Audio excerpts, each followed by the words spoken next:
Hi, I'm David Ingram. We're starting about a minute early. And I'm Richard Pitt. And Richard Pitt has been the guy that put this whole thing together in the first place to make Ingram or Around the World, whatever you want to call it, go. We're going to play games with having a different name for it, maybe the digital rag, or maybe we'll do a whole combination. We're going to change the format of this. Completely. It's almost a year. It's over a year since we conceived of this. You know, it is absolutely over a year since we conceived of this. Didn't work. We started in March. I believe it. Yeah, it was March. And we've been playing with technology. We've been playing with format. We've reinvented a wheel. Reinvented it a couple of times. Then we reinvented it again. And all along, the internet has been evolving. And not behind the scenes. I mean, we've known that it's been evolving. We kind of drove a stake in the sand and said, we want to do it this way. We're going to do it in David's house. We're going to do it with the 3 cameras, 2 people. David's doing the guests. David's booking the people, and I'm running the front and doing the web back end. And what's happened is that we really haven't had a commitment, aside from...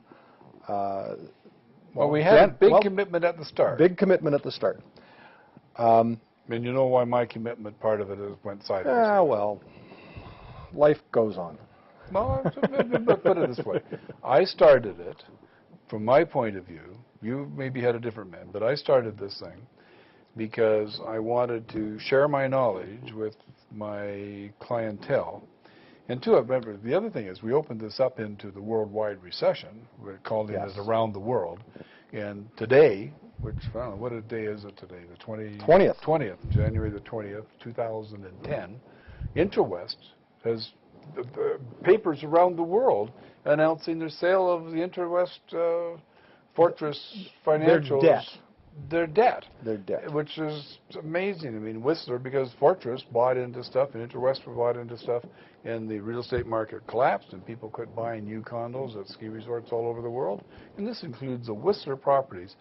February the 19th, you know, the Olympics started February the 12th. The Whistler, where Interwest is Blackcomb and so on, and Whistler, Interwest, and Bannock are the partners putting it on up there, and there's an auction on February the 19th in the middle of the Olympics, selling the assets. Can you imagine? Well, selling the debt. They made that clear today. Selling the debt, which at the time that somebody takes it over, they may simply foreclose on the debt. That's true, but that's a totally different problem. But again, because they're selling the debt and because there's a foreclosure, it effectively is what it is. Yep.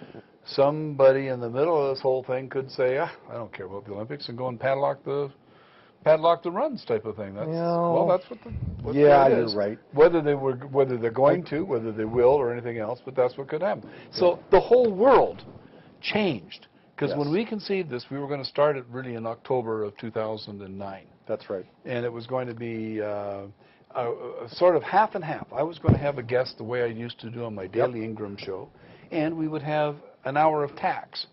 And we were looking also for. People like Dan Walco, who have been on, I mean, he's been on dozens of times now. Somebody to come on and be an infomercial. Be an infomercial, but an infomercial that works within the precepts that you work in, cross-border, financial, service-oriented, as opposed to high hype product pushing. No, I wanted people that were actually adding to what we were doing and they were doing. Value added to rather than because I've had all sorts of people want to pay to be on the show, and I've said no because it didn't fit the concept of what we were doing. And it's Richard, honestly, the reason that we're going to change the format is because I got sick and tired of begging for tax questions on a tax show. And that's what it was. I didn't get supported by the people out there. I would send out 3,500, actually 14,000 if we count the Aussie Duroc stuff that went out sometimes, messages saying, hey, you can get a tax question answered at 7 o'clock or 6 or whatever time that happened to be for that week. And the most questions we've ever had in the 3 hours was 7 questions. Lots of nights we didn't have any. A couple nights we had 1, a couple nights we had 2, and a couple nights we had 3. I think we had 3, or we had 1 that was 7. Yep. And quite frankly, people, I mean, I charge $450 an hour to answer questions on the phone. And if I can't get people to phone and ask them to me, and I got to beg for questions, I ain't going to do it anymore. But I love doing shows.